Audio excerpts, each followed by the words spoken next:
Olá, gente. Então, bom dia a todos vocês. Então, hoje nós vamos dar sequência à nossa terceira parte. E antes da gente avançar, nós vamos fazer uma breve retrospectiva do que nós conversamos até aqui com muito carinho e muito respeito, tá? E vale também sempre lembrar do propósito desse nosso estudo, que a nossa intenção aqui é informar.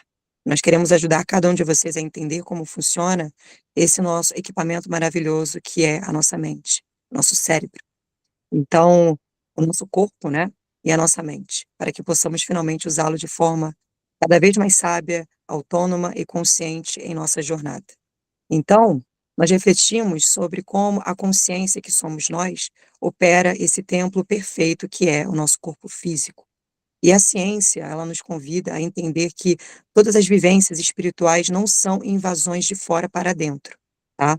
Mas processos profundos que acontecem de dentro para fora, operados pela nossa própria máquina neural. Nosso corpo, né, é a nossa veste sagrada. Então, o que seria, né, a entidade que se manifesta com tanta força nos rituais, né? E, e com todos os estudos que a gente fez e com todas as, né, os estudos, principalmente desse conhecimento transformador que é o conhecimento védico, junto com a ciência também moderna, né, nos ajuda a ver que essas personas que existiram, né, elas viveram suas dores e deixaram um legado de muita sabedoria e geraram uma frequência que ficou gravada na história da humanidade. Ela fica gravada, né, nesse sistema neural, que é extremamente coletivo, que todos nós, né, estamos interconectados. E isso, gente, é tanto para o lado positivo e tanto para o lado negativo, tanto das entidades, né, que são positivas e também das entidades, entre aspas, que elas são de frequências um pouco mais, né, um pouco mais baixas, né, que eu posso explicar para vocês de uma forma mais simples. Então, quando a gente entra em qualquer ritual que seja, né, com os nossos corações abertos a todo o ambiente, nós acessamos esse sistema, né, desse lugar que a gente está indo. E seja os cantos que a gente escuta, sejam os tambores, né, que são ligados a todas as nossas questões de evolução da nossa espécie. Então, aquele nosso lado, aquela, né, o nosso cérebro ele faz uma grande, uma grande captação de dados, né? E, e aquele lado que nós temos racional, o nosso lobo frontal, ele dá uma desligada suave. E aí, nisso, a gente entra em um transe meditativo, a gente entra numa hipnose, né? Isso em todos os lugares, seja dentro de igrejas evangélicas, seja dentro das igrejas católicas, isso acontece, tá? De forma consciente e de forma estruturada.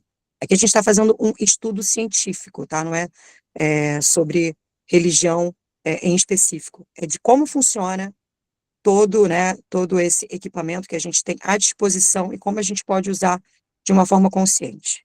Então, o nosso cérebro, ele funciona de uma forma muito parecida com o Google. Ele é um buscador formidável. E a nossa mente, ela faz uma verdadeira pesquisa nesse imenso campo de dados da humanidade e localiza essa informação e finalmente consegue acessar. E é ali, gente, que exatamente, né, entra a grande chave para entender como a nossa biologia, ela expressa tudo isso. É aqui que nós entendemos os conceitos, né, centrais que o Prabhu traz para a gente, né? E ele explicou no sábado passado sobre os neurônios espelho. E para entender como essa pesquisa do Google, né, essa pesquisa do Google interna funciona na gente, ela se transforma em pós-movimento, em sabedoria no nosso corpo. Nós precisamos olhar para essa rede neural fascinante, né, que foi descoberta nos anos 90. E os estudos, eles provaram que temos neurônios que se acendem, não apenas quando nós fazemos algo, mas também, mas também quando observamos ou nos conectamos com vivências dos outros, né? Quando a gente entra nesse sistema que é extremamente coletivo, quando a gente se conecta com as outras pessoas que estão próximas da gente. Então, esse mecanismo, ele é literalmente ativado, né? É um neurônio espelho. E aí, nisso, eu posso trazer o exemplo de um filme. Sabe quando a gente entra, né? A gente entra no cinema e a gente sente uma angústia real no peito, junto com o personagem. Ou quando vê alguém que está extremamente emocionado, e aí nisso a gente também começa a chorar junto. É exatamente esse processo dos neurônios espelho. É, é quando eles são ativados e quando eles começam a trabalhar. Então, eles são a base biológica da nossa empatia. Eles criam uma simulação perfeita dentro de nós para que possamos vivenciar tudo aquilo que os outros ao redor de nós estão vivendo. Ele faz uma espécie de sinapse, né, neural coletiva do que está acontecendo. Então, por isso que às vezes a gente se sente mal em certos lugares, por isso que a gente às vezes se sente muito bem, por isso que tem pessoas que a gente abraça e né, a gente sente uma conexão incrível, porque a gente está literalmente acessando os dados através desse mecanismo dos neurônios espelho, tá? E no contexto dos rituais, o que acontece ali é extremamente magnífico, tá? Quando o nosso lado racional silencia, que é o nosso cérebro direito, né, que é o nosso cérebro de futuro. Esses neurônios espelho, eles ficam completamente destravados, né? Quando a gente se sente num lugar que, né, que a gente está extremamente confortável, a gente, né, entre aspas, a gente destrava todos esses mecanismos de defesa do nosso campo estrutural, do nosso computador quântico, né? Então, eles deixam de se conectar apenas com o ambiente físico imediato e passam também a pesquisar e espelhar a grande memória ancestral da nossa espécie. E também seja daquela, né, daquela doutrina que nós estamos literalmente acessando, tá? Que está ali guardada na nossa epigenética, tá literalmente guardada, né, em nossas memórias ancestrais. Então, esses neurônios, eles captam toda a frequência daquela persona que foi pesquisada, tá, no nosso banco de dados interno, o seu jeito de andar, o seu tom da voz, o seu afeto. E então, a nossa biologia, ela literalmente reflete tudo isso como uma fidelidade imensa. Ela consegue fazer exatamente, né, um processo de escaneamento de dados e consegue interagir com todos esses dados que foram acessados, né? E os neurônios espelhos, eles pegam a informação histórica e rodam no seu corpo físico. É como se acessasse aquele programazinho, né, que está ali dentro do seu computador biológico e finalmente consegue acessar de forma, né, bem eficaz. E nisso, existe o processo de decodificação dessa vida, dessa persona que, né, está sendo ali feito um trabalho de hipnose. Então a gente capta tudo isso, né? E o nosso corpo, né, usando a nossa tecnologia natural e divina para nos conectar com toda a sabedoria que existe no mundo. É uma forma incrível, né, da gente acessar tudo que aconteceu né, nesse processo de evolução que a gente, que né, até hoje a gente está passando. Então, nós temos a humanidade inteira guardada dentro de nós. Olha que incrível isso, né? E, o, e esse equipamento que nós temos, ele é perfeito para conseguirmos acessar toda essa humanidade que existe. Então, gente, para aprofundarmos ainda mais nessa nossa sabedoria, principalmente sobre a mente humana e de como ela funciona de forma técnica e de forma lógica, eu passo agora a palavra para o nosso querido Prabhudevananda, que vai conduzir essa sequência do nosso estudo de hoje. Então, querido Prabhu, Eu preciso de mais um minutinho só, tá? tá ótimo, perfeito. Thalita, Então, gente, o nosso cérebro é extremamente perfeito e finalmente, né, quando a gente souber usar ele em sua grande capacidade, a gente vai estar totalmente consciente em todos os lugares que a gente for. E isso vai, literalmente, né, isso elimina os abusos que a gente pode sofrer no nosso campo. Eu passei, né, eu passei por isso, tanto no xamanismo, tanto em outras religiões, e hoje, né, com todo o conhecimento que eu venho buscando, que eu venho estudando, juntamente com o Prabhu, juntamente, né, com as outras alunas, é exatamente como usar essa minha capacidade neural, seja no xamanismo, porque eu não deixei de ser xamânica, eu não deixei, né, de também acessar as minhas personas, né? Então, é literalmente como a gente saber usar da melhor maneira possível, no melhor momento possível, saber identificar todos esses, né, todas essas hipnoses que estão acontecendo, saber finalmente blindar o nosso campo. E só é possível quando a gente tem conhecimento, quando a gente conhece, né, todo esse equipamento que a gente tem à nossa disposição. Então, Prabhu, já tá pronto?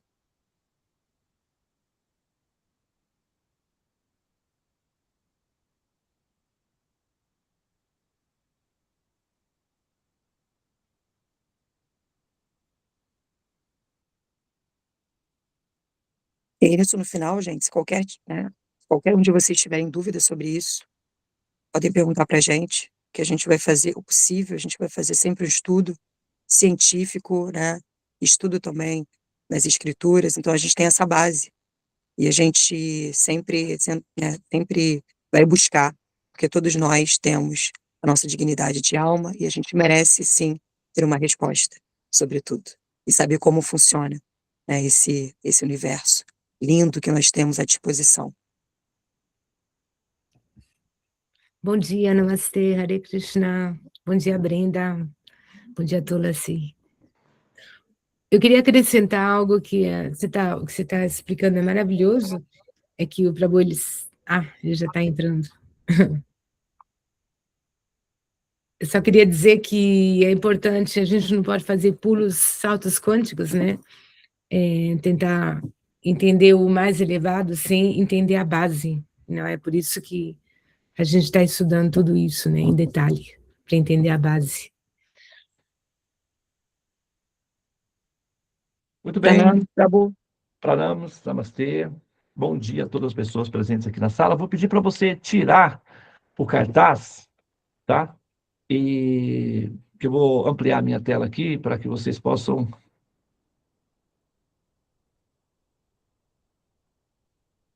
Vocês estão me vendo como? Só para eu saber aqui. Dá para ver bem. A tela está ampliada, né? É só para todos. Oi? Não, a Brenda, talvez você pode... isso. Ok. Prontinho, Muito Prabhu. bem. É só para a gente usar, estamos usando esse recurso aí. Muito bem, então vamos dar sequência, né, na dissertação que nós estamos, né, realizando aí surgiu, né, assim, essa questão foi trazida para nós, esse problema de como nós podemos compreender as entidades, né, chamadas entidades, né? E como que funciona o mundo das entidades? Olha, como é que funciona o mundo dos negócios, o mundo do dinheiro? Você tem moedas falsas e você tem moedas verdadeiras. As moedas falsas existem porque existem as verdadeiras. Se não houvessem as verdadeiras, simplesmente não haveriam as falsas. Tá? Agora, identificar quais são as falsas das verdadeiras é uma arte que poucos conhecem. É preciso treinamento técnico para saber como fazer essa identificação. Tá? E aí nós estamos partindo do princípio básico, que é o biológico, para ver como é que esse princípio biológico afeta o psicológico e o transcendente por consequência. Tá? A ideia de que toda intuição mística é transcendente é uma aposta no escuro, é um tiro no escuro. E tem pessoas que apostam incrivelmente nesses saltos indevidos ou indefinidos, como se eles fossem já pré-existentes, o que, na verdade, pode prejudicar muita gente. Olha só, não é um poema, mas rimou. Né? E o problema é que na vida real, essa rima, não combina. Dói, machuca, destrói, dá prejuízos morais, emocionais, sociais e espirituais. Por quê? por conta das aventuras dos, né, despreparados, aqueles que estão fazendo trabalhos sérios têm que pagar uma conta a mais, porque a propaganda negativa acaba gerando, né, essas interferências. Mas faz parte do jogo da vida também. A gente não está reclamando.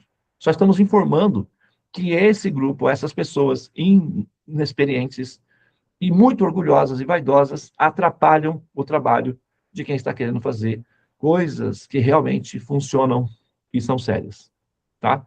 E aí, claro, aprender pelos erros faz parte do processo de aprendizagem. Inclusive, olha só que curioso,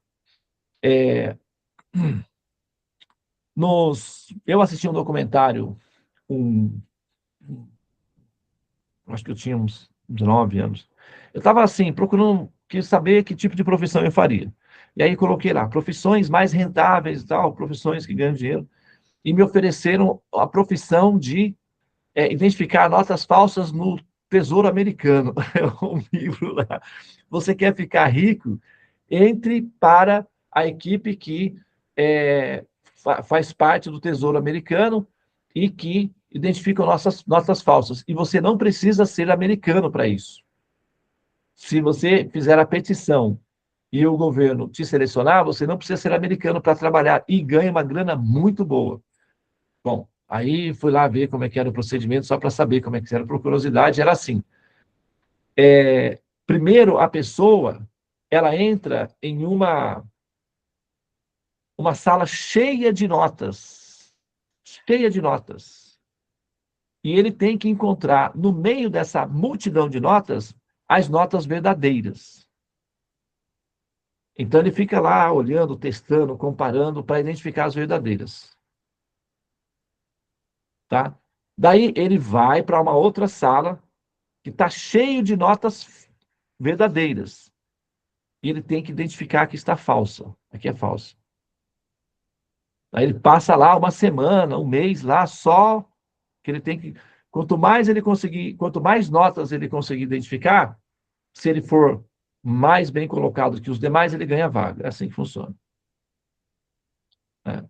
E aí, aqueles que tentam trapacear, colocando artificialmente os volumes de notas, são justamente esses que perdem mais rapidamente, porque se vê que essa pessoa é um trapaceiro, então a própria pessoa já é uma nota falsa em si. Não serve. Já é desclassificada lá na entrada. Né? Bom, acontece que no final eles descobrem que, na verdade, as salas são trocadas. Na sala que supostamente tinha notas verdadeiras, eram todas falsas. E nas salas que supostamente tinham notas verdadeiras, falsas, eram todas verdadeiras. As salas estavam invertidas. Igual nossos cérebros funcionam. Aquilo que parece que é real é o lado esquerdo. E aquilo que parece ilusório é o lado direito. E eles fazem como no corpo? Um X. Eles trocam as posições. O lado esquerdo opera o lado direito. É por isso que a maioria das pessoas lidam com o lado direito. E o lado esquerdo, o lado direito, que é metafísico, que é espiritual de fato, opera o lado esquerdo. É por isso que tem mais pessoas que despertam a consciência e menos pessoas que o fazem, porque elas são mais controladas pelo cérebro esquerdo, que é o crítico, que é o analítico, o pragmático, o mediatista, que é o cérebro mais utilizado pelos espertos. Os espertos. O cérebro profundo, que é o cérebro de futuro, que é o direito, que envolve intuição, metafísica, predisposição em aprender, esse daí é mais utilizado por aqueles que são despertos. Então, os espertos renascem entre os espertos. E morrem, renascem, lutam entre si, disputam, morrem, renascem, ficam assim. Eles são os espertos. Eles nascem entre os espertos. Cada um equivalente ao seu grupo. Espertos entre os espertos e despertos entre os despertos. Os despertos nascem na transcendência e não renascem mais nesse mundo chamado material, que, na verdade, também pode ser entendido como o mundo dos mortos, ou mundo mortal. Então, os espertos nascem e renascem entre os mortos, e os despertos nascem finalmente, definitivamente, entre os vivos e ali permanecem eternamente. É assim que funciona. É a regra do jogo. Cada um, é como se fala, né? Cada macaco no seu galho e a vida continua. Tá bom? Tem um galho chamado Samsara e tem outro chamado Moksha. Aí você escolhe onde que você quer estar, qual é o grupo que você se identifica. Tá bem? No nosso caso, mais ou menos, a gente está meio que definido, né? Nós estamos fazendo uma transição de um galho para o outro. E essa foi uma sábia decisão da nossa parte. Agora, quando o grupo que entra na sala de cédulas falsas, acreditando que são verdadeiras, eles ficam peritos em qual função? Peritos em identificar cédulas falsas. Então, eles desenvolvem a habilidade, primeiro, nas falsas. Depois é que eles têm contato com as verdadeiras.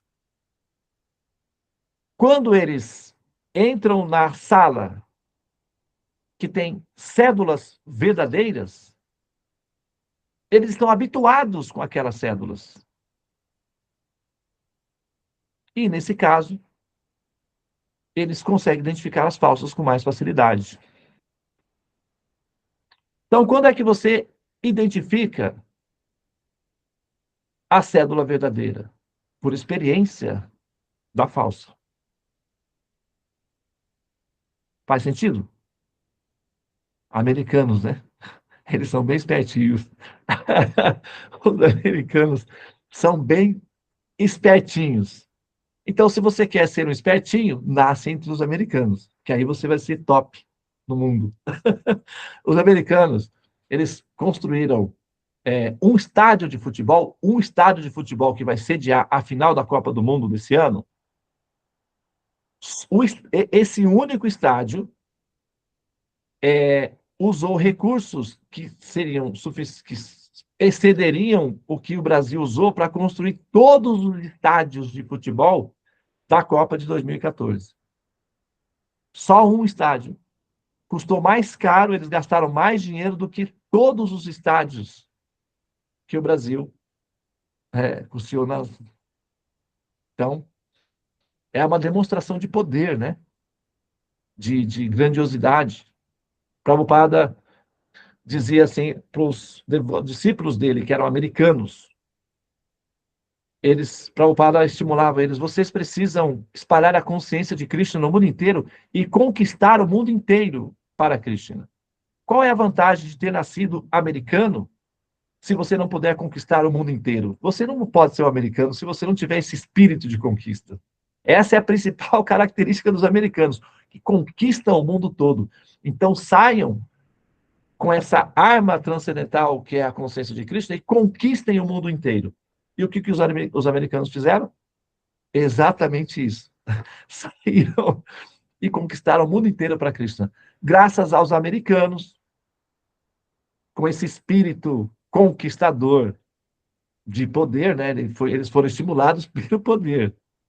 Mas acabou que deu certo, né? Aqui no Brasil, por exemplo, foi um americano. 2 americanos, um grupo de americanos que vieram para o Brasil. Um se chamava Mahavira e o outro Hridayananda, que até hoje ainda está atuante. Americanos. Os americanos abriram a França, Portugal, Austrália, Inglaterra, o mundo inteiro. Então, Prabhupada, ele usou de um recurso muito inteligente, estimulou os americanos naquilo que eles mais se identificavam, que é com o poder de conquistar o mundo todo. E eles, então, pegaram essa arma, que é a consciência de Krishna, e saíram metralhando todas as almas condicionadas e ressuscitando-as, que é diferente do que os americanos estavam fazendo no Vietnã, no período. Né? Então, essa arma que Prabhupada deu aos americanos é aquela história, né? Você pode pegar uma arma e fazer isso para metralhar pessoas, ou você pode pegar um violino e tocar. É igual, quase igual. É aqui, nessa posição. Um violino ressuscita as almas, evolui, purifica, encanta. Uma arma às vezes machuca, né?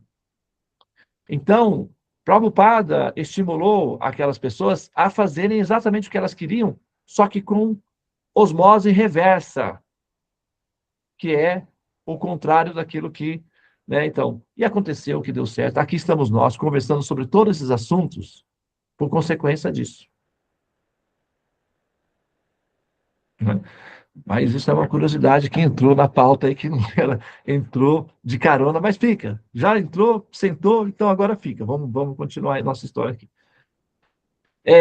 Então, aprende-se a identificar as notas verdadeiras, primeiro com experiência pelas falsas. Tá? Então, como é que você vai saber quando um guru, por exemplo, é autêntico? Ah, mas Devananda, você não sabe, eu sou tão traumatizada, fui tão explorada. Nossa, nossa, você olha, se eu te contar a minha história, você chora. Não vou nem contar porque eu não quero ver você chorar. Então, essa pessoa parte do princípio que ela é a única pessoa que existe, né? Possivelmente. Ela acha, e pode ser que ela ache que ela é a única que passa por isso, que ela é exclusiva, é a única que tem, né? Tá. Tá bom. O contato com as experiências falsas tem uma função didática, que é identificar aqueles que também são falsos. No teste, por exemplo, os espertinhos que tentam aumentar o número de notas para poder passar os demais, artificialmente, são identificados também como falsos, trapaceiros, e são desclassificados. Então, aqueles que são falsos, que não são autênticos, que também fazem parte da equipe do problema, porque dois problemas não fazem um acerto, dois erros não constituem um sucesso assertivo, e os equivalentes se reúnem, aqueles que são falsos, esses desistem de continuar encontrando, porque eles não têm uma meta específica, um objetivo a ser alcançado. Eles também querem ser adorados. Então, eles ficam traumatizados, enfraquecidos, caídos, desesperançados, desegrejados, desassociados, revoltados, mal-humorados, desconfiados, agressivos, violentos, ou seja, é aquela história, né? Os abusados se tornam os próximos abusadores com mais eficiência. Pode mudar a técnica, parecendo não ser parte do grupo, mas o mecanismo é semelhante. É uma estatística, tá? Não é uma afirmação absoluta, que em todos os casos é assim, mas é uma estatística que é verificável. Amém?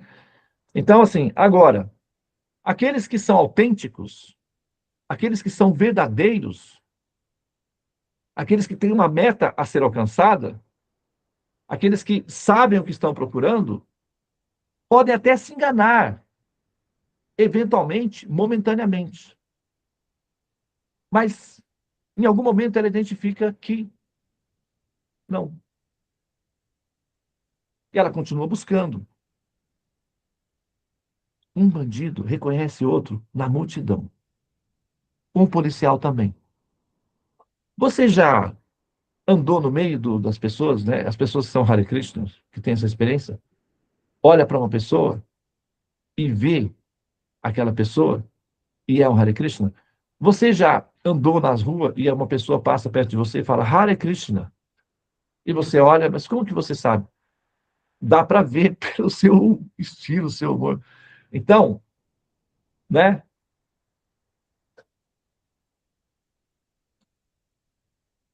Os pares se identificam, né? Então, assim, autênticos reconhecem gurus, mestres, professores, empresas autênticas, ok?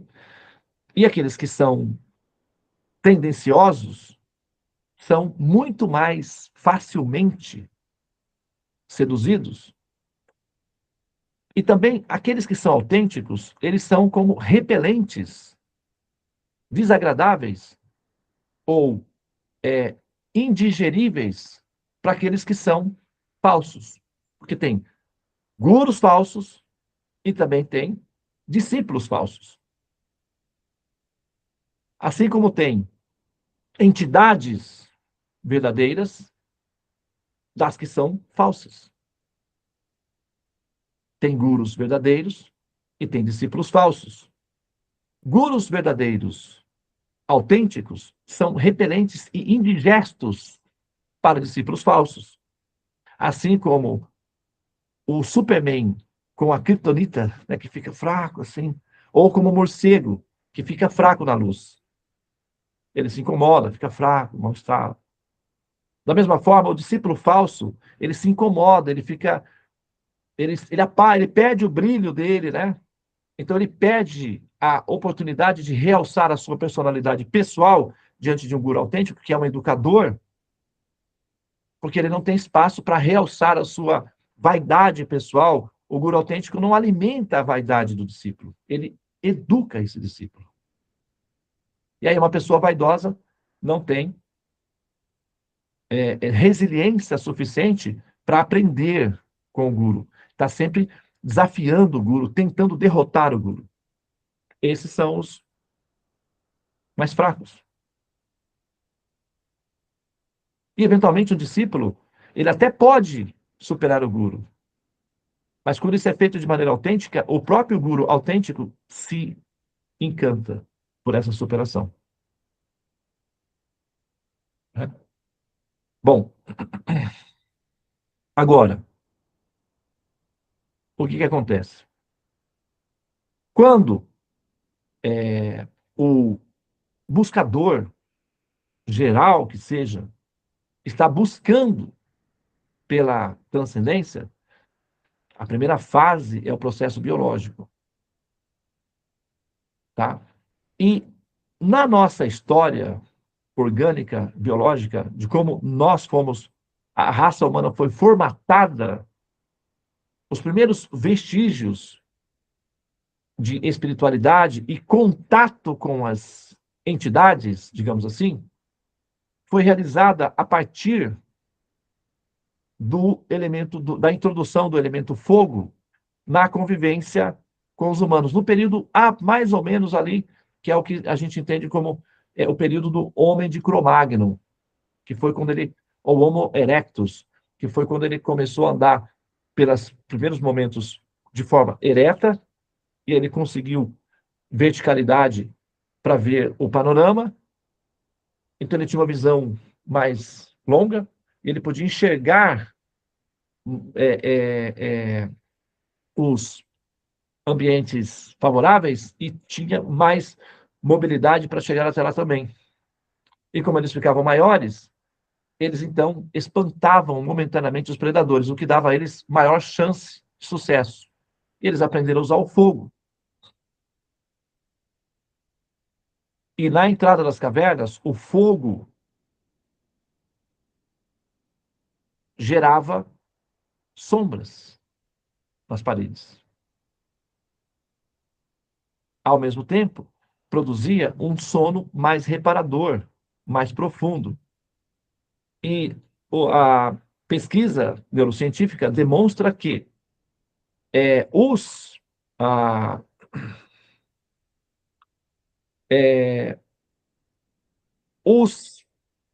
cérebros passam a sonhar depois de um certo período de sono profundo, que se chama de sono REM, que ele entra no estado de relaxamento em que ele passa a sonhar. Então você precisa de um ambiente seguro, um ambiente tranquilo, relaxado, para que o cérebro consiga sonhar.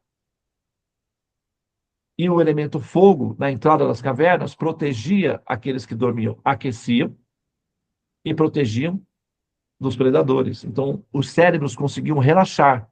Do contrário, tem que ficar o tempo todo tenso, esperando que,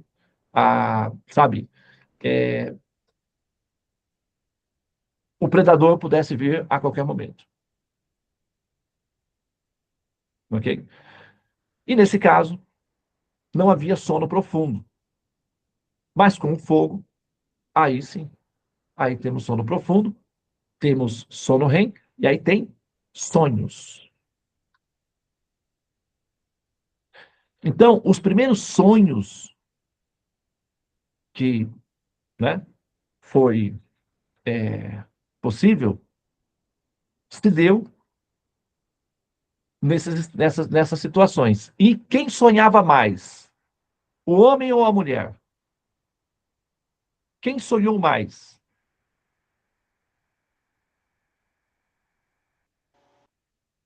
Mulher. Não apenas sonhava, né, mas podia falar sobre isso e pensar sobre isso. Quem quer dar uma aposta aí? Quem sonha mais? O homem ou a mulher? Nesse período, principalmente. A mulher. A mulher. Claro que é a mulher. Mas por quê? Porque ela era a que passava mais tempo nas entradas das cavernas. Os homens saíam para caçar. E na floresta você não tem sonho REM. Você não tem sonho profundo. Você não dorme. Na floresta você tem que ficar atento o tempo todo, praticamente. Então você tem pequenos períodos de cochilo. É como soldado na guerra. O soldado na guerra não sonha, ele dorme uma horinha ali e já acorda pronto para matar ou morrer. Então não tem sono profundo. Já as mulheres na entrada das cavernas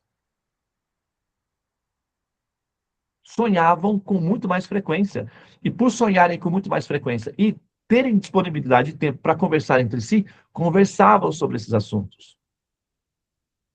Vocês repararam que quem incorpora entidades são muito mais as mulheres que os homens? Vocês já repararam isso? Quem já reparou isso?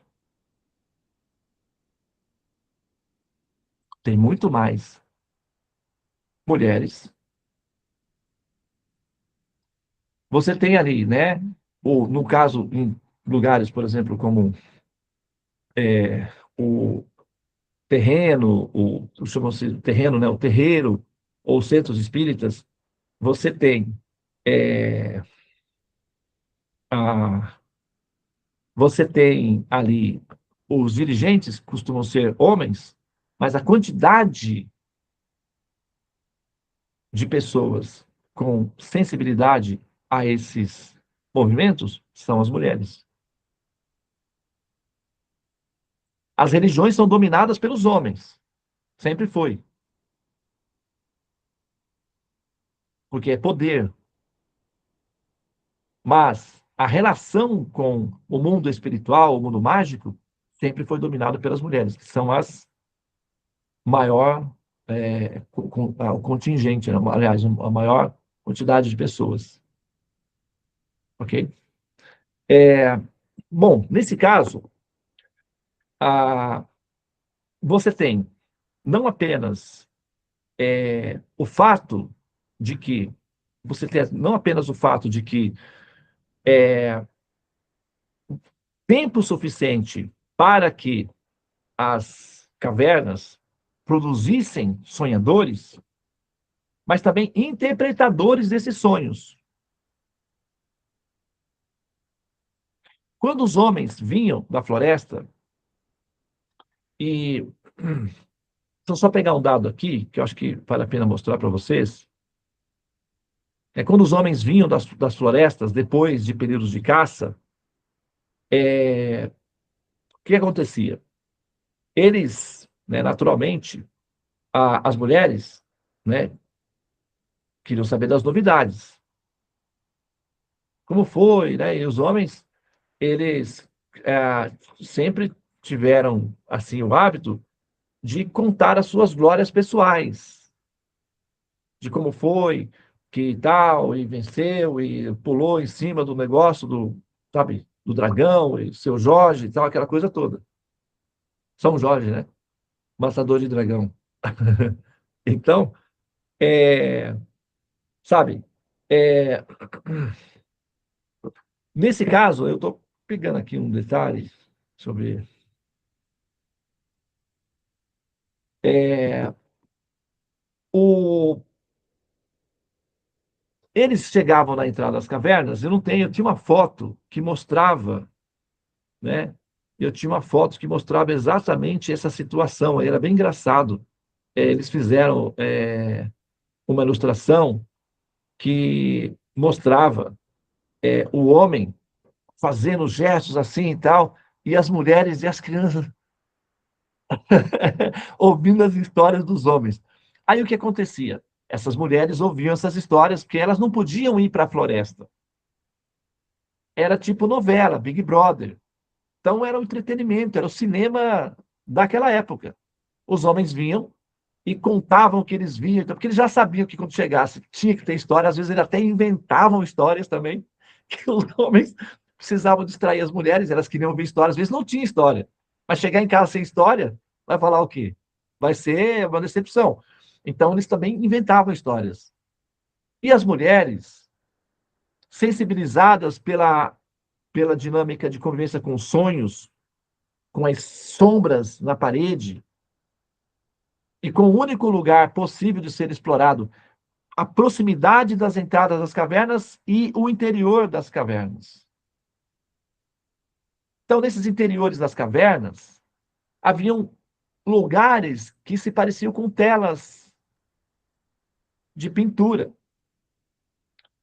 Essas mulheres, elas mexiam com tudo, com barro, com plantas, elas, né, criança e tudo. Então, elas acabaram descobrindo pigmentações, coisas que podiam ser utilizadas para fazer pinturas no corpo, coisas assim. E possivelmente essas pinturas rupestres, que são essas pinturas nas cavernas, foram produzidas por mulheres que tinham tempo para fazer isso. Para distrair crianças. Como quem conta história, como quem... E ocupavam as crianças em fazer também. Por isso que você tem algumas pinturas rupestres que são bem perfeitas, essas possivelmente foram feitas por adultos, daquelas que são desajeitadas, possivelmente feitas por crianças, aprendendo e convivendo nas cavernas. Aquele monte de mãozinha na parede. Até hoje a gente faz isso nas creches, as crianças. Né? No nosso logo da SEVA, da área de assistência social, as mãozinhas estão lá. Né? Então, é isso. Agora, essas mulheres, essa rede de chakras sensibilizado com a fragilidade, o isolamento, né, a clausura, o claustro, e a doideira de você ter que cuidar de crianças o dia inteiro, 24 horas, sem folga. E aí a ansiedade que elas não morressem, não forem comidas e tal, porque uma mãe é mãe em todos os períodos. Uma mãe do período das cavernas sentia tanta tristeza em perder um filho como uma mãe moderna. O luto é o mesmo. A ansiedade é a mesma. Inclusive, naquele período, o luto podia ser ainda até mais profundo. Por quê? Porque para se ter um filho era uma coisa demorada, difícil. Por isso que no reino animais, por exemplo, vocês veem entre chimpanzés, gorilas, mães roubando o bebê de outras. Porque é difícil ter um. Eles morrem com facilidade. Então, o trauma de se perder um bebê é muito profundo. Num período que a raridade e a escassez é como quem, tipo, tem pouco dinheiro. Você está com R$ 50 para passar o dia inteiro, trocadinho em notas de 10. Se você perder 30, pronto. Já é um trauma, uma grande ansiedade. Para alguma pessoa, perder R$ 30 é, tipo, a pessoa nem nota. Mas para quem tem pouco, faz muita diferença. Então, perder um filho nesse período fazia uma grande diferença. Então, a ansiedade dessas mães era muito grande. Então, elas estavam sempre em estado tenso. Hoje em dia, por exemplo, quando as mulheres estão tensas, ó, amiga, vamos lá no shopping comigo que eu preciso dar uma relaxar. Vai no salão de cabelo, né? Vai na piscina, sei lá o quê, na praia, sei lá o quê, junta lá né? E fica conversando e relaxam. Naquele período, não tinha isso. Qual era o único momento que elas relaxavam realmente? Quando estavam dormindo.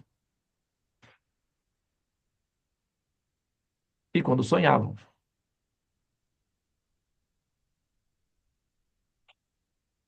Ok? Me dá só um segundinho, por gentileza.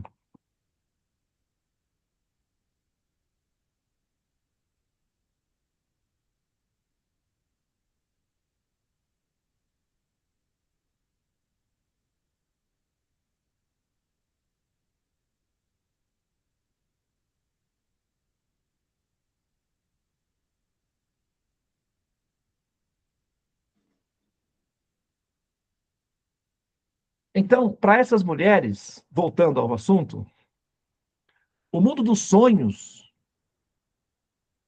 é para onde elas queriam ir, para onde elas precisavam ir. Era o tudo.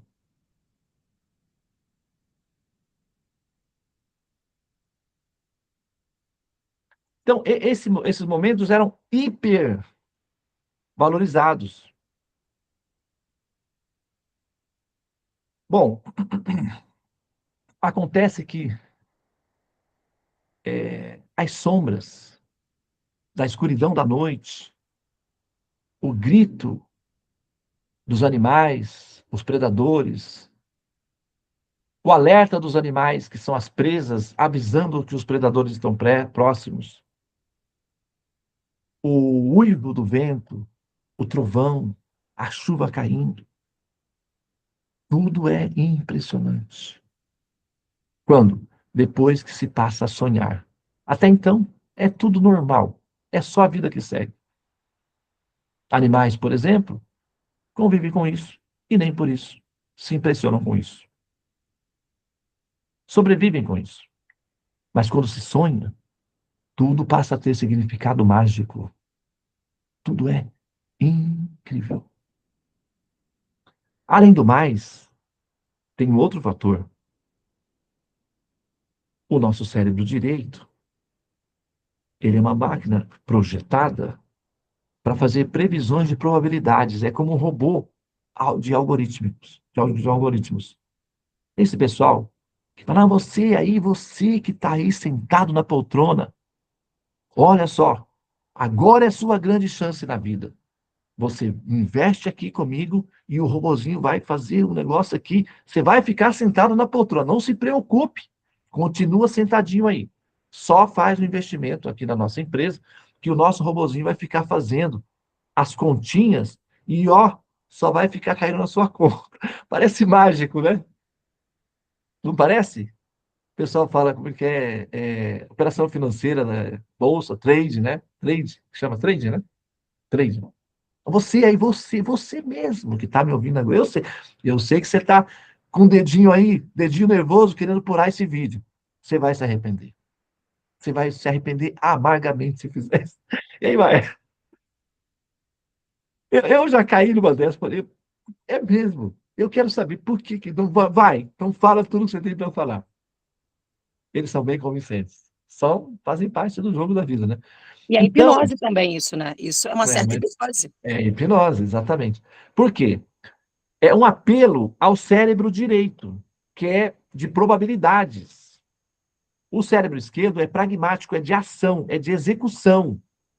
O cérebro esquerdo é a polícia na rua prendendo bandido. O cérebro direito são os deputados na Câmara Federal fazendo as leis, criando as probabilidades de melhor assertividade para resolver os problemas da violência no país. Então, o cérebro direito ele é projetado para gerar probabilidades e mostrar estatísticas, quadros possíveis dessa probabilidade, previsões de futuro. O que os deputados e técnicos fazem nas prefeituras, na Câmara Federal? Eles pegam as estatísticas, projetam futuro e criam políticas públicas baseado em projeção de futuro. Chama-se estatística. Então, nenhum governo administra sem estatística. Sem estatística, o governo é falido total, porque não sabe onde investir. Com previsões de futuro. Basicamente, os governadores, políticos, são profetas que preveem o futuro da nação e atuam com base nisso. Mas eles usam, para a realização dessa profecia, um cajado mágico, chamado estatística. Por isso tem o IBGE. É assim que funciona. Você sabia disso, né? Sabia, sim. Então, o cérebro direito faz isso. Esse cérebro direito, ele já estava prontinho e formatado no final do Pleistoceno, que era do gelo. Quando o Homo de Neandertal, descendente do Homo de Cro-Magno, que foi os que dominaram literalmente o fogo, fizeram simbiose com o Homo sapiens, e nessa fusão o cérebro ficou definitivamente formatado. Demorou cerca de 2 milhões de anos essa formatação. Uma criança, por exemplo, tem o seu cérebro formatado aos 5, 6 anos de idade. A humanidade precisou, desde o período embrionário, em que a Terra era uma rocha incandescente, até surgir o Homo sapiens, no final do Pleistoceno, mais ou menos 4 bilhões de anos. 4 aninhos. No equivalente de uma criança. 4, 5 aninhos. O cérebro humano fica completamente formatado. E, nesse caso, o cérebro direito já está prontinho para funcionar. Então, ele já dá conta de fazer probabilidade de futuro. O que acontece com essas mulheres sonhando? Ativa o lado do cérebro direito. O que esse cérebro direito vai fazer? Projeções cinematográficas, que são imagens de futuro. Não vai dar dados estatísticos, porque o cérebro esquerdo não tem ainda experiência de acúmulos de informação para ter estatística. Então, é tudo por metáforas, tudo por imagens, tudo por mundos coloridos e mágicos. Adiciona-se a isso as plantinhas mágicas. Cogumelos, folhinhas, o fogo, água, folhinhas mágicas, uma caverna escura e mulheres sonhadoras. Ah, que perfeito! É uma festa. É uma festa.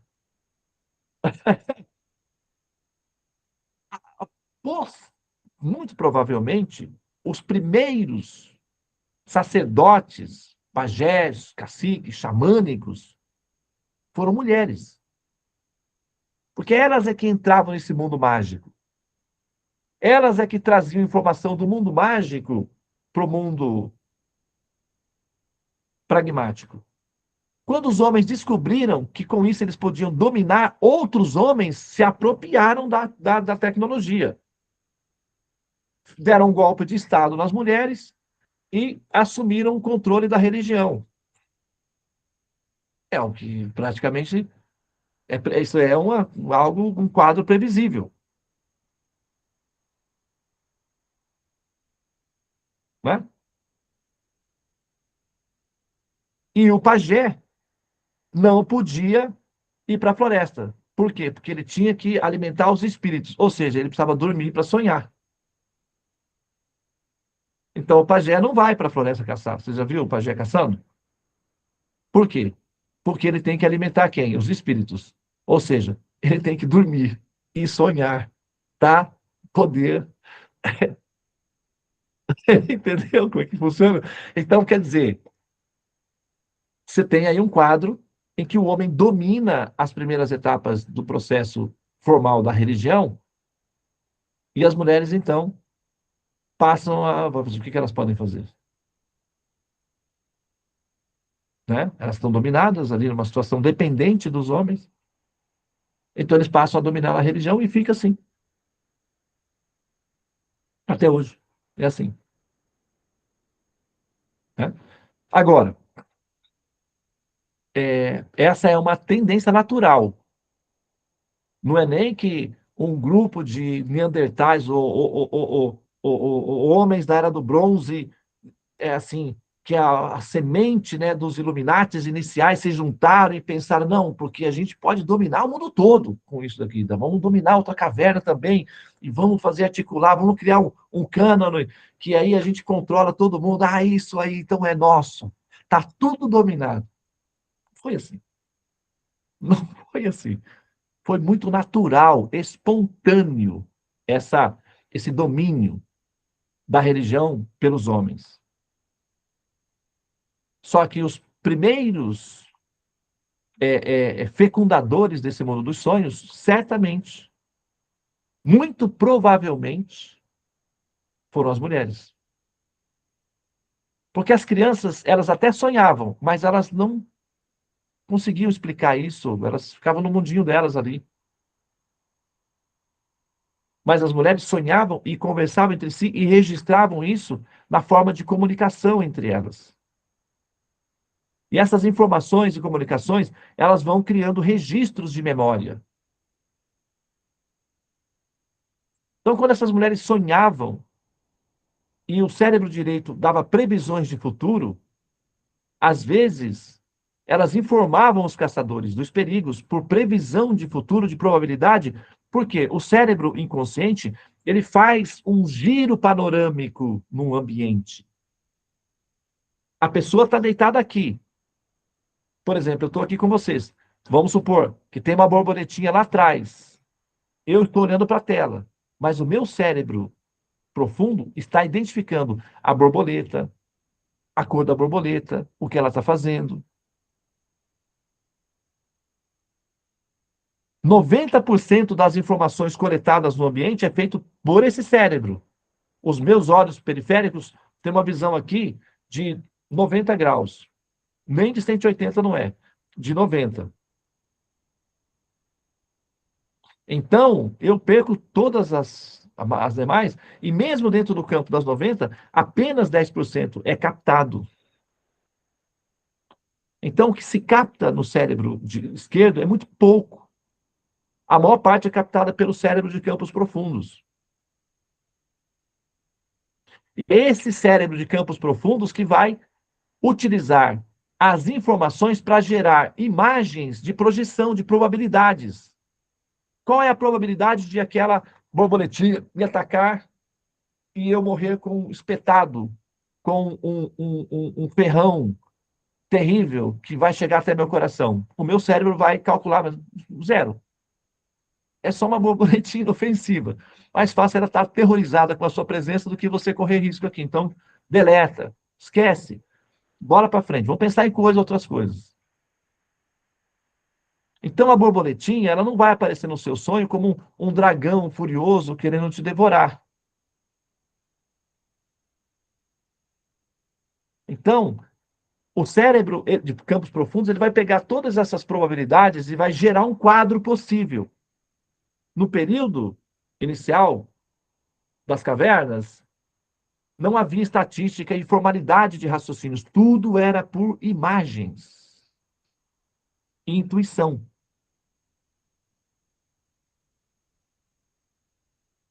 Até hoje não tem, no xamanismo, que é um ambiente, assim, bem, digamos, agora, né? Ele é divertido. Ele é, assim... Mas no período em que ele era praticado, ele era vital para a sobrevivência. Então, um guerreiro incorporava o jaguar, o outro a pantera, o outro o crocodilo, o outro a anaconda, porque ele precisava desses arquétipos para ter coragem para enfrentar cada vez mais os perigos que aumentavam com o tempo, devido à competitividade das tribos. Não era só mais sair e pegar a presa, era sair, pegar a presa e expulsar o inimigo que estava tentando pegar as suas presas. Então você não podia ser um beija-flor. Agora você tinha que ser uma águia. Até hoje não tem o pessoal que fala matar um leão a cada dia, não tem essa expressão? Quem já ouviu? Ah, porque como é que a vida é, né? É, tem que matar um leão a cada dia. Não tem gente que fala assim?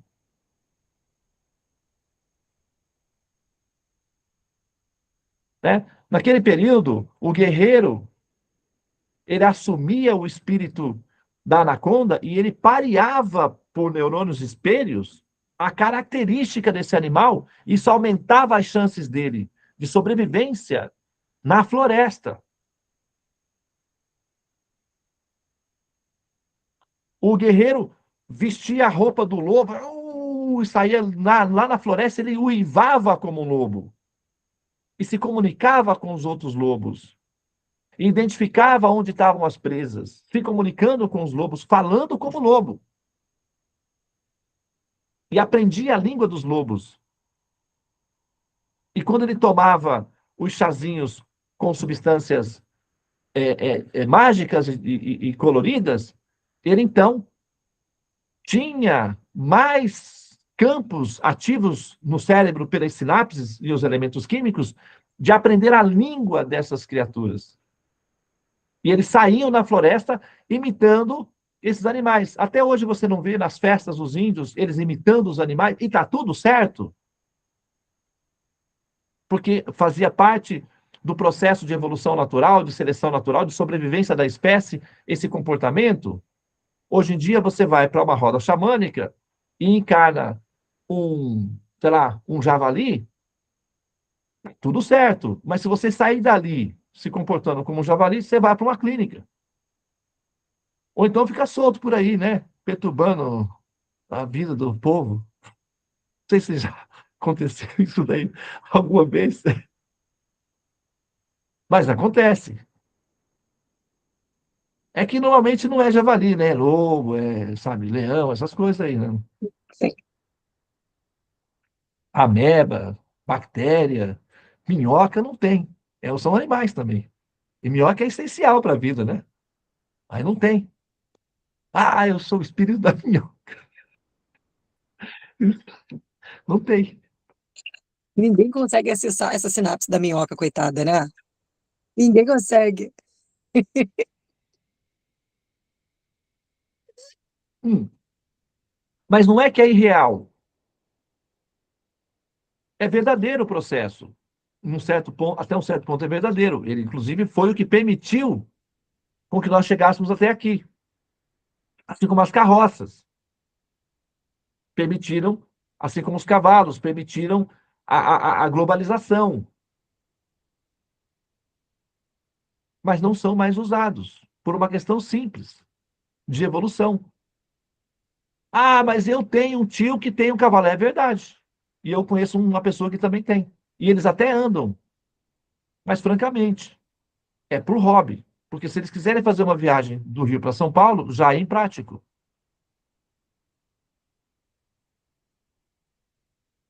Então, as nossas religiões primitivas, elas ainda funcionam muito mais como um hobby do que realmente como um sistema integrado metafísico, prático, para resolver questões fundamentais. Por exemplo, por que o mal existe? Você não consegue isso com o xamanismo. Sinto muito.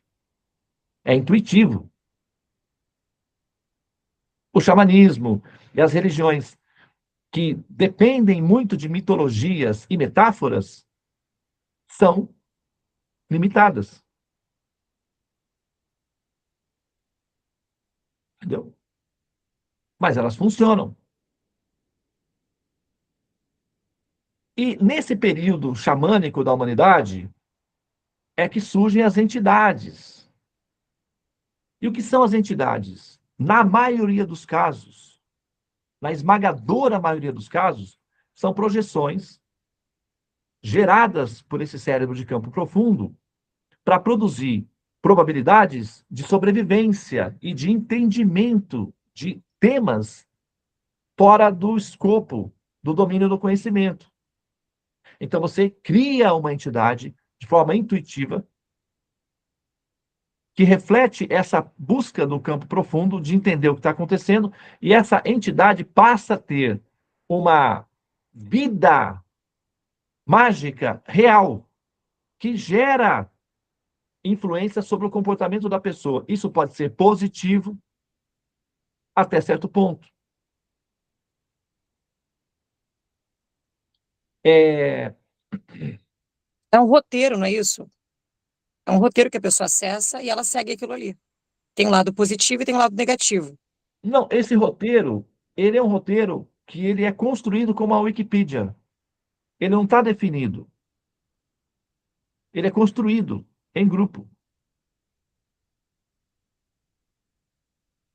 E os indivíduos propõem novas dimensões, novas características para essas entidades. Então, essas entidades, elas evoluem.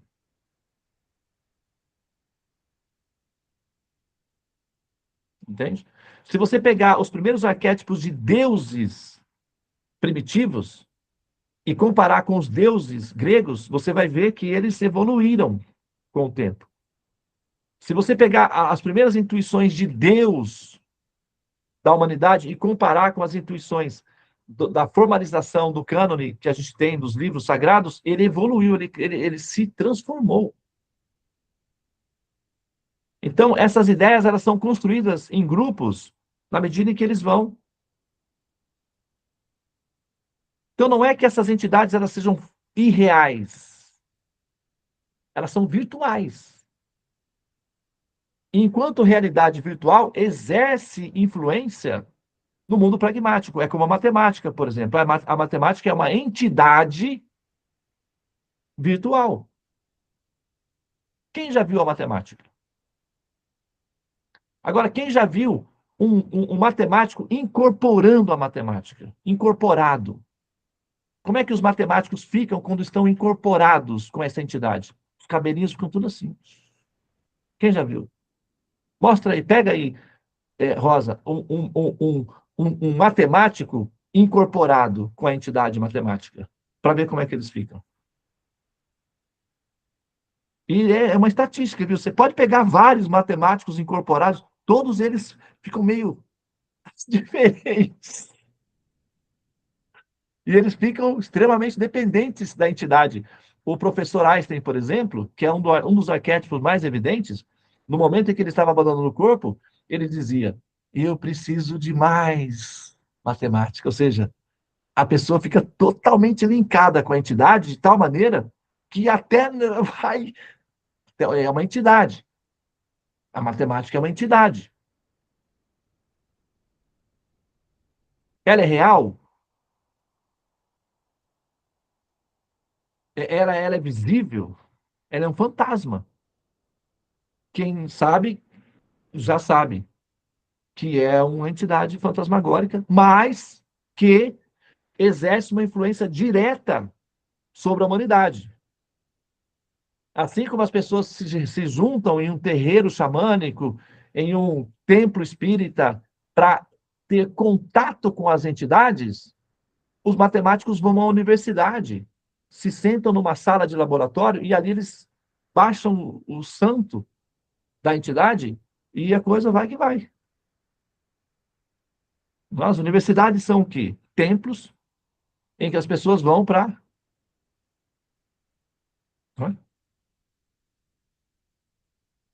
Ok? Conseguiu aí? Olha lá. Mostra o cabelinho dele para a gente ver. Pega uma daquela característica mesmo, assim, estilo Einstein, como ele é. Que essa daí, até que ele tá comportadinho, parece até que nesse Tá, dia ele estava bem tá bem humorado, né? tranquilo, tá bem tranquilo. É, tá bem educadinho e tal, tá até com um sorrisinho ali, ó. Mas E olha quando só, ele. Prabhu, o que que Ah, significa eu acho que eu entidade? consigo aqui, eu vou pegar uma aqui, eu passo para você aqui, eu tô na minha mente aqui, peraí, deixa eu ver aqui. Pegar uma que tá na minha mente, porque aí eu sei exatamente o que eu. Imaginando. Aquela mesmo que é assim, tipo o arquétipo dele mesmo. Tem outro também. Se você conseguir primeiro aí, pode colocar, tá? Acho que todo mundo já viu essa imagem aí dele, né?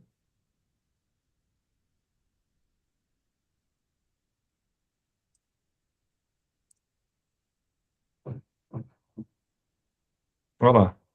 Apareceu aqui, ó. Ok.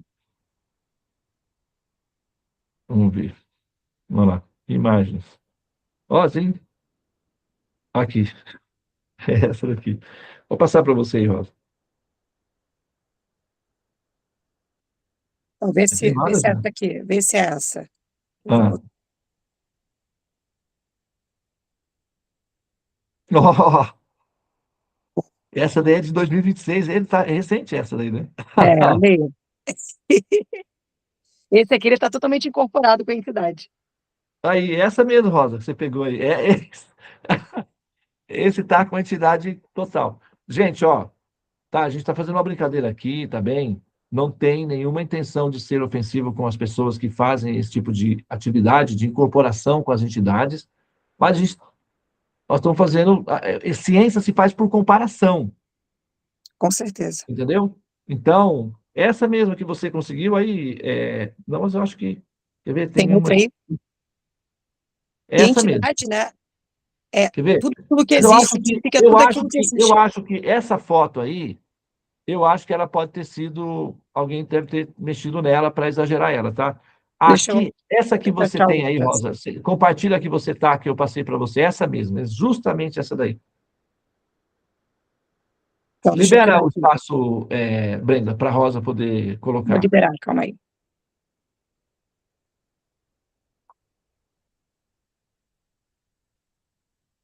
Põe na Rosa. Essa é o arquétipo, né, do, do professor. Tem algumas que ele,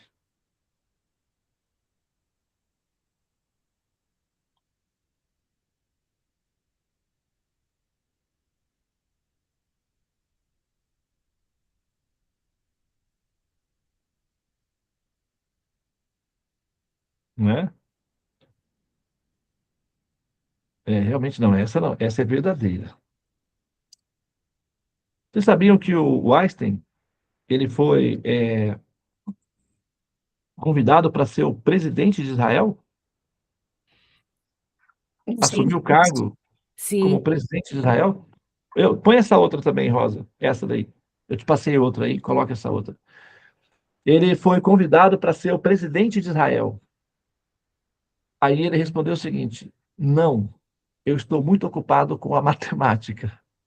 Ele renunciou o cargo. Presidente de Israel, presidente de honra, né? Assumiu o cargo de presidente de honra, mas presidente de honra, eventualmente, também, né, pode mudar. Eu passei para você, já chegou aí, Rosa, a próxima foto? Substitui essa. Olha só.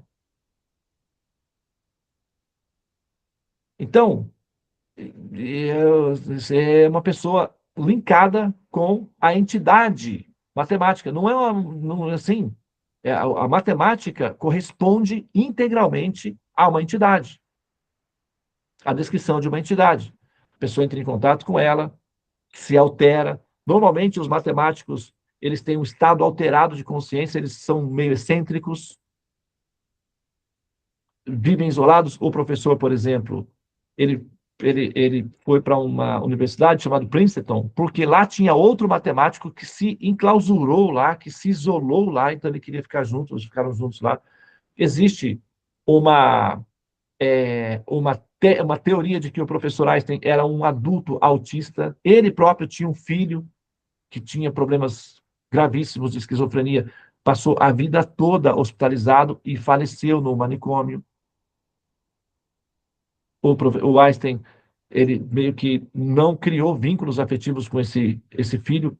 Naquele período, as pessoas faziam isso, levavam filhos diferentes para os manicômios e abandonavam lá o governo que cuidava. Tanto é que, quando Hitler ascendeu ao poder, o que ele fez? A primeira medida era eliminar esse gasto público. Então, ele praticava a eutanásia nessas crianças. Tipo, matava. Ou ele esterilizava para que elas não reproduzissem, porque aí morria ali, né, a descendência, ou então mandava para a câmara de gás mesmo, para que o governo não tivesse o gasto público de ter que alimentar essas pessoas. Então, naquele período era muito comum, não é uma falta caráter, da personalidade do professor. É que era a cultura da época. Mas, ao mesmo tempo, ele era uma pessoa extremamente isolada. Né? E aí tem a teoria de que ele talvez fosse um adulto autista. Essas características de isolamento extremo são características dos matemáticos. Né? E a matemática é uma entidade. A física não é uma entidade. A física, você pega os elementos químicos e você consegue tocar nos objetos. Então é tridimensional. A biologia é tridimensional, a química é tridimensional, mas a matemática é de outra dimensão. É diferente de tudo. Né? Bom, agora, o fato é que, ao lidarmos com o universo abstrato, o nosso cérebro de campo profundo faz tudo isso por operações matemáticas. E quando ela projeta essas informações, como não tem dados de domínio científico ainda, tudo é feito por metáforas, tudo é feito por imagens, tudo é feito por mitologia. Então, as histórias passam a ter significados práticos de sobrevivência na vida. Então, quem tiver o Deus mais poderoso, mais brabo, mais nervoso, mais terrível, consegue dominar outra tribo. Aquele que tem um Deus fraquinho, felizmente, não inspira os guerreiros. Então você precisa de deuses nervosos, furiosos, para inspirar os guerreiros. Os espartanos, os macedônios, o Alexandre o Grande, os gregos eram conhecidos por serem bravos, guerreiros bravos. O Alexandre o Grande é um deles. Os espartas, quem já ouviu falar? Os espartanos.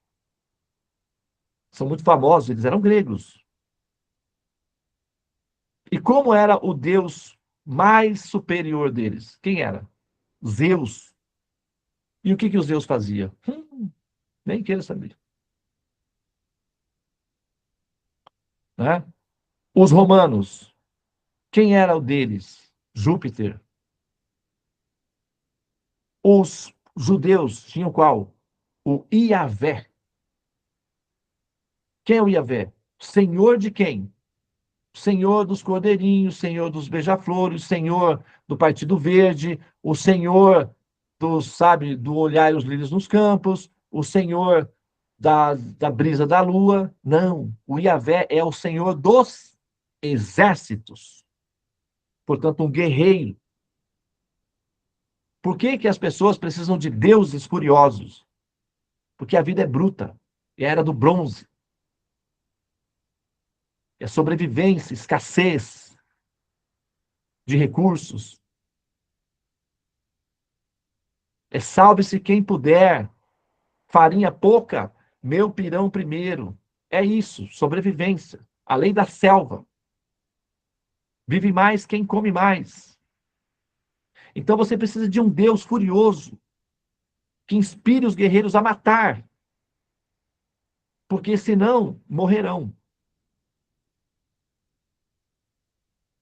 Então, quanto mais bravo, quanto mais furioso, quanto mais sanguinário for o seu Deus, tanto mais você, como guerreiro, os maias aqui na América Latina. Por exemplo, os incas, os astecas. Por que eles ficaram tão poderosos? Os maias, eles sacrificavam os seus escravos em rituais sanguinários para o Deus do Sol, que é poder. E com isso eles aterrorizaram as outras tribos a ponto de submetê-las ao domínio. Quanto mais bravo e violento for o seu Deus, mais você tem chance de sobreviver. Essa é a regra. Sempre que estive entre feras, como fera me comportei. Escarra nessa boca que te beija. A mão que te afaga é a mesma que te apedreja. Álvares de Azevedo, poeta romântico brasileiro, morreu aos 25 anos de tuberculose. Por quê? Achou que a vida era, entendeu que a vida era de feras violentas. Ele não quis mais viver. Saiu.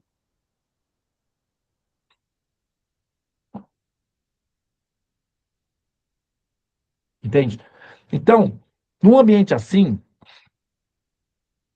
qual vai ser a inspiração? Que tipo de entidade vai surgir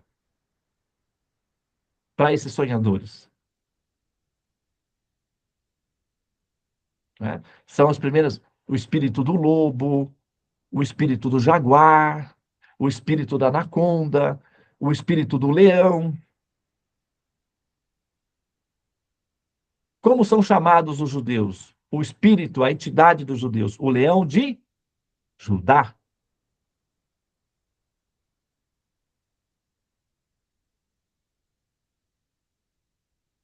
A inspiração, os sumérios, o rei tinha que ir na floresta e matar um leão com as mãos e trazer o leão e vestir o leão em público.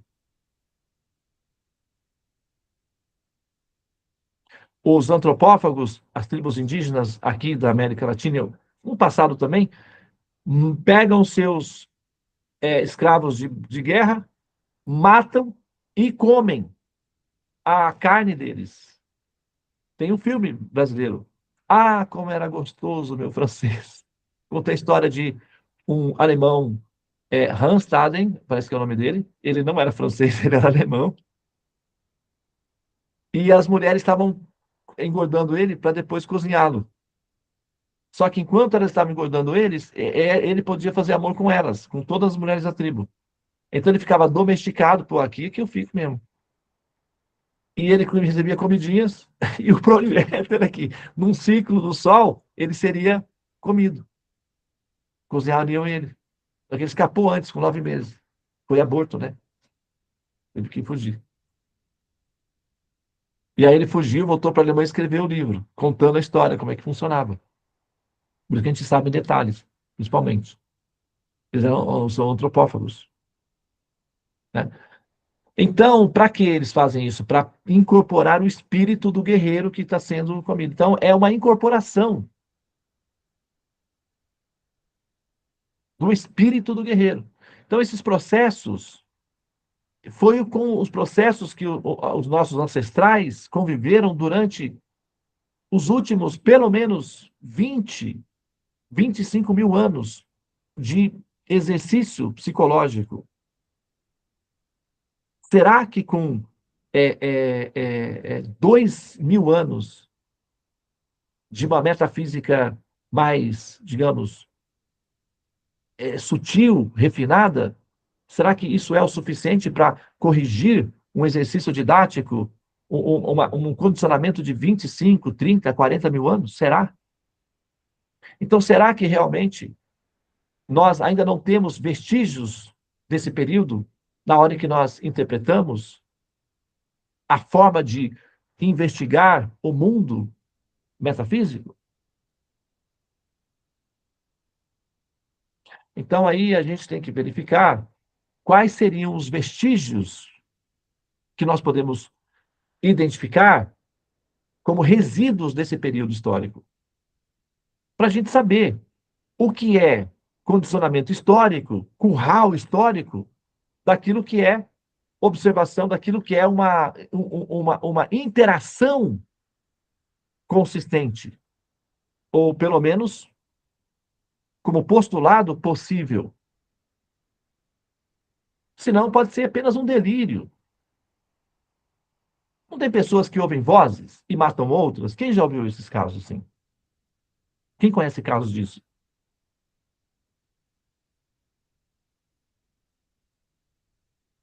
Então, como é que fica? Existe essa possibilidade de um delírio singular e um delírio plural? E se você fizer parte de um delírio plural, você vai pautar toda a sua vida fundamentada em um delírio? E é isso mesmo? Não, se a proposta for essa, então a meta vai ser alcançada com sucesso. Mas e se não for? E se você realmente estiver buscando uma informação que te liberte, que te acenda, que te evolua de fato, primeiro é preciso saber o que é evolução, tem que se ter uma ideia do que é evolução. O que acontece com uma pessoa se ela evoluir realmente? Pelo menos como quadro, imagem. Se eu pegar uma semente e projetar essa semente no futuro, eu posso ver a árvore com frutos. Não é assim? Sim. Agora, se eu pegar uma alma no seu estado mais primitivo e projetar ela no futuro, como ela será quando ela estiver evoluída? Que aí eu posso ter uma referência e posso saber o que pode acontecer comigo também. Vai que dá um azar aí, pá, dá certo, e eu evoluo mesmo. E aí, como é que fica? Como é que eu vou lidar com isso? Como é que eu vou ser? Como é que eu vou me comportar? Porque pode acontecer, né? A gente nunca sabe, pode cair um raio. Não foi assim que aconteceu com o São Francisco? Foi assim que aconteceu, vocês sabem, né? Como foi assim que aconteceu? Foi com um raio, literalmente um raio que caiu nele, praticamente. Ele foi, naquela época, era nobre, era chique, elegante mandar o filho para a guerra. Somente os nobres, pessoas ricas, nobres, eles queriam ter filhos homens, e ele só ficava nobre depois de ir para a guerra. Ninguém, ele tinha que servir o exército para ser considerado da realeza. E os pais do São Francisco eram ricos, comerciantes de tecido. Eles queriam que o São Francisco fizesse não era o São Francisco, na época o Francisco era o Francisquinho, o queridinho das meninas da cidade. Ele era lindo, um jovem lindo, requisitado, desejado, querido das meninas. Ele era assim, a menininha dos olhos das meninas de Assis. E Assis era uma cidade pequena, então você já viu como é que era. E o Francisco, o filho da dona Taula, era assim, tá crescendo. Olha lá, quem será que ele vai escolher para se casar? E o Francisco, ele gostava de ir nos bares, ele era adepto do happy hour. Chegava na tarde, ele ia para curtir, e voltava tarde da noite, daquele jeito. E o pai, meu filho, toma jeito, criatura. Mas falava assim, é isso aí mesmo. Finge para sua mãe que eu estou chateado, porque tal, mas é isso aí, vai fundo, que é por aí mesmo. O pai, né? Incentivava o filho a ser playboy. É bem característico de pai, né? Que quer ver o filho ser homem, né? Aí, filho, seja. Tal. Aquele período principalmente. Estou falando isso porque isso é real, é histórico. É que a gente está, né?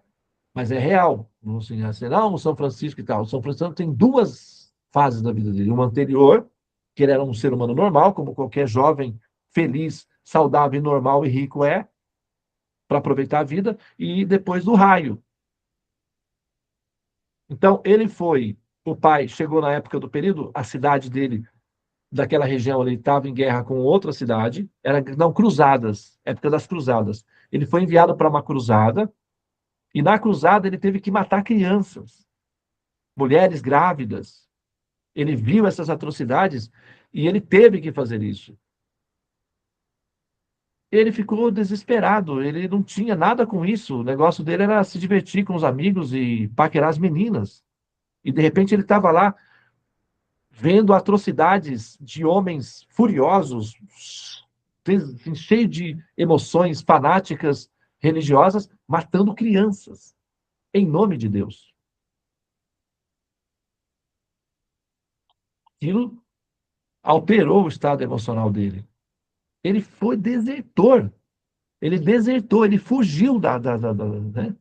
Ele voltou para casa, arrasado, sabendo que quando ele chegasse, ele seria considerado desertor e a família dele seria considerado pária. No meio do caminho,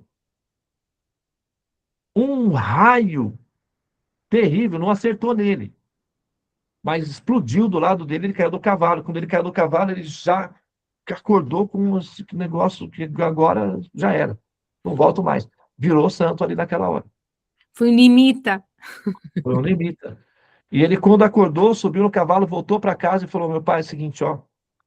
Ele ficou uns dias assim, andando, perambulando, e aí o pessoal achou que ele tinha ficado louco, que era muito comum isso na época, né, ter ficado louco por causa da guerra. Então, a família foi poupada disso. Primeiro quiseram prender ele para enforcá-lo, porque era assim, desertor tinha que ser enforcado.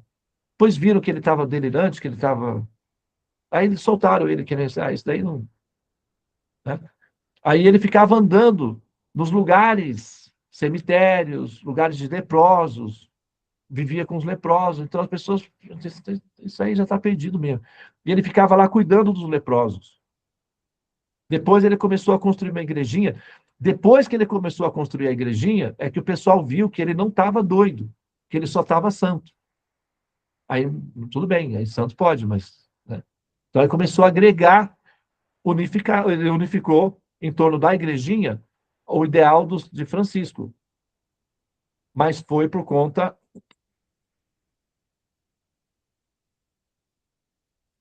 Né, desse fenômeno aí. Entendeu? Bom, afora esse fato, o fato é que nós temos uma metafísica formal em que o São Francisco ele vai fazer o quê? Ele vai fazer o pareamento com uma entidade real, com autoridade de interação efetiva e demonstrável. No caso, Jesus.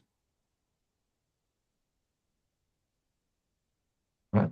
Então, ele se retira, faz os retiros dele, e num desses momentos, então, surge no corpo dele as insígnias da relação dele de pareamento com Jesus, que é um espírito ainda existente, vivo, mágico, invisível, influente. Ok? Agora, é como a gente fala, né? E como a gente pode observar. Tem coisas que são boas, algumas são melhores, outras são excelentes. E tem aquelas que são prejudiciais.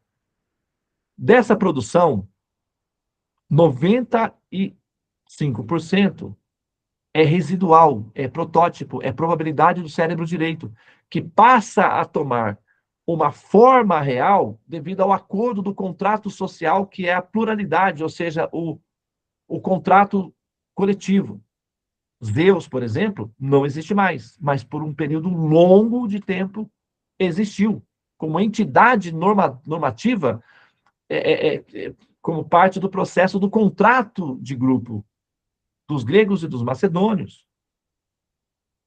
Atom,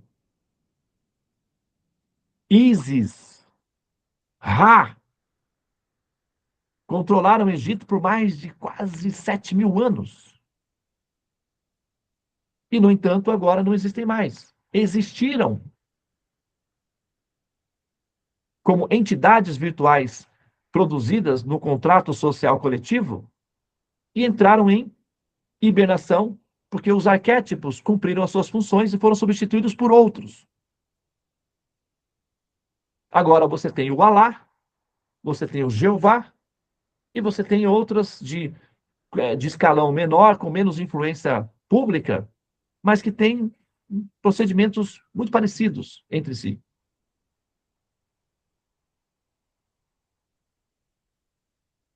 A gente tem que entender como as coisas funcionam para saber como nós funcionamos. Isso é fundamental, é autoconhecimento. Então, se acontecer, como aconteceu com São Francisco, um acidente geológico, ou geográfico, ou meteorológico, né? E um raio, de repente, surge e você se ilumina ou evolui, quais seriam as consequências admissíveis de você evoluir? Ou seja, como é que se comporta, ou como vê, ou como procede, ou como interpreta a existência a partir de uma pessoa que evoluiu. O que é uma pessoa que evolui? Como é uma pessoa que evolui? Então, a gente tem que ter uma referência. E a referência de pessoas que evoluem é uma só? Talvez. Existem variedades, estilos diferentes de pessoas que evoluem, mas que são evoluídas? Pode ser. Vamos fazer uma colheita, uma coleta de amostras de pessoas que evoluíram para a gente ter uma ideia de quais são as modalidades admissíveis e que podem ser aceitas a partir do nosso contrato, agora, da nossa condição de moral já refinada, em termos de bom senso. Não em termos de intuição xamânica meramente, porque, assim como as carroças, protegeram e alimentaram e carregaram a humanidade durante centenas e milhares de anos. Mas ficou imprático. Preciso de outros tipos de transportes para dar conta da demanda do mundo moderno, atual. Será que não é a mesma coisa também com a questão da nossa compreensão do metafísico, do que nós chamamos de evoluir? Será que um fenômeno semelhante não está em andamento? Então, se a gente andar por aí com carroças, o que pode acontecer?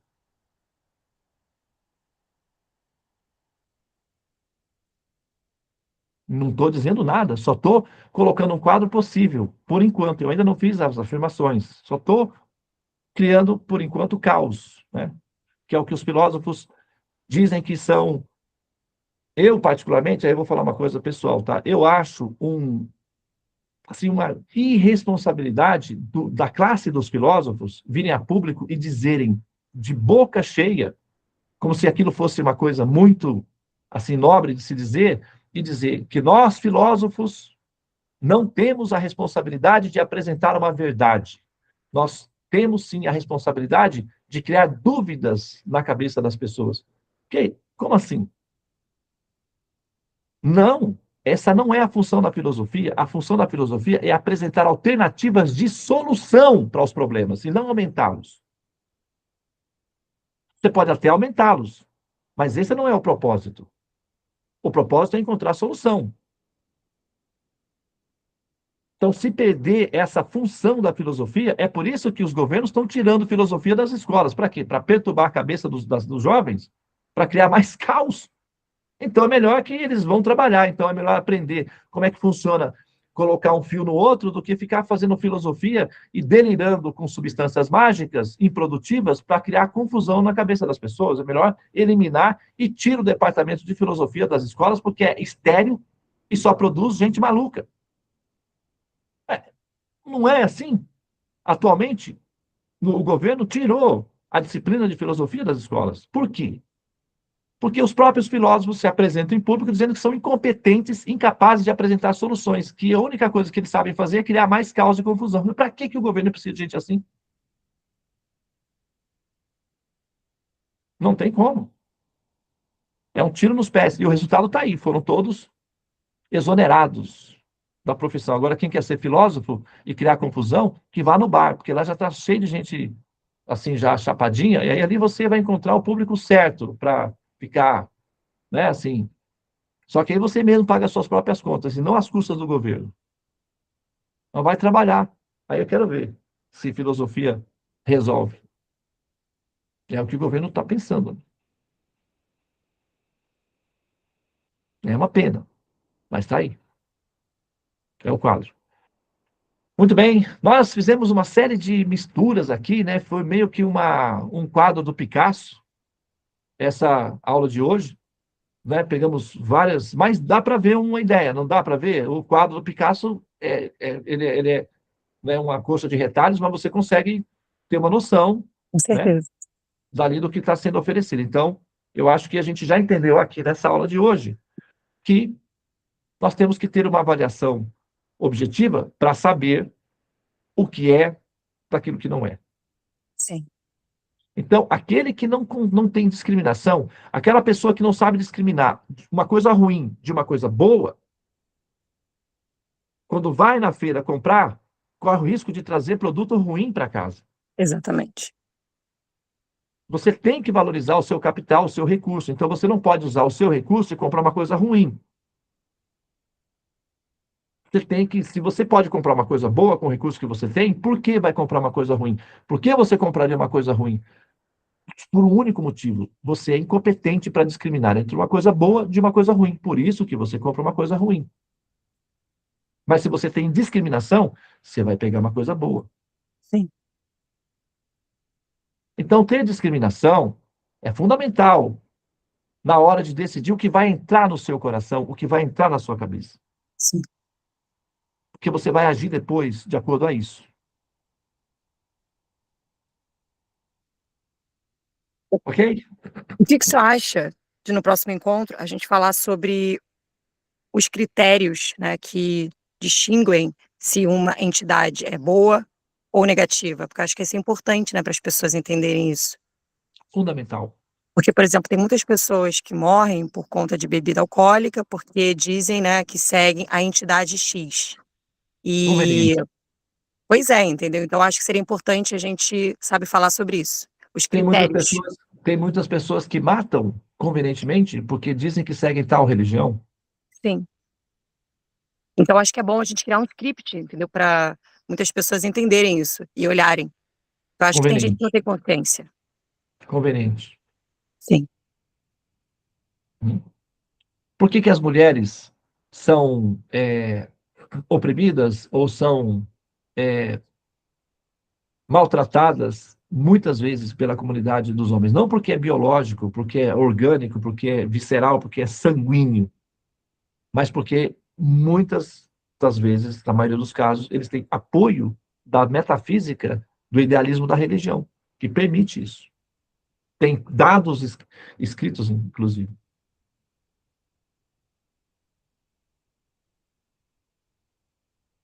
Então, eu acho que a avaliação ela é fundamental e ela pode ser amplificada também, tá?